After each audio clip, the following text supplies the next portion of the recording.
Missing in action ng road rage suspect na si Wilfredo Gonzalez sa hearing para depensahan. Sana na di siya bawian ng driver's license. Tingin ng LTO na stress na si Gonzalez dahil sa kaliwat ka ng bashing at batikos. May detalye si Karen Villanda.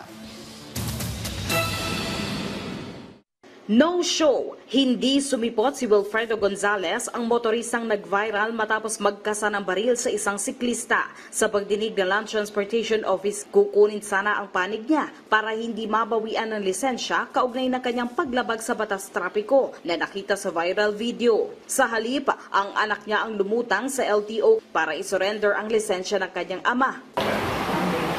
Pasensya na po kayo, hindi po talaga ako sa mga media. Ayon sa LTO-NCR, wala ring sinabing dahilan kung bakit hindi nakasipot si Wilfredo.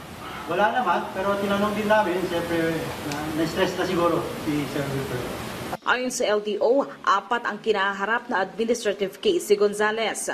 Una, ang reckless driving na halos ikinaaksidente ng siklista, disregarding traffic signs sa pagpasok niya sa bike lane, obstruction of traffic dahil sa pagharang sa kalsada, at improper person to operate dahil hindi kanya ang minamaneho niyang sasakyan. Kasama sa dumating sa LTO ang may-ari ng sasakyan at nagpakita ng deed of sale na patunay na naibenta niya kay Gonzalez ang kulay pulang sedan na nag-viral sa video. Sa patong-patong na kasong ito, posibleng mabawian ng lisensya si Gonzalez at dahil wala siyang affidavit na ipinasa ayon sa LTO. Sa kanila po yun, no? Pero based sa evidence na hawak namin, gagawa na kami resolution. Sa September 6 naman ay didinigin ng LTO ang show cause order na inihain sa 2 motorista na nagkainitan rin sa kalsada ng Makati. Payo naman ng LTO sa mga motorista. Wala naman, yung behavior na lang at saka attitude sa kalsada. Yun ang epekto po ng mangyayari sa pamilya nyo, sa ibang tao. Basta may endanger nyo po yung public safety. Damay-damay po lang.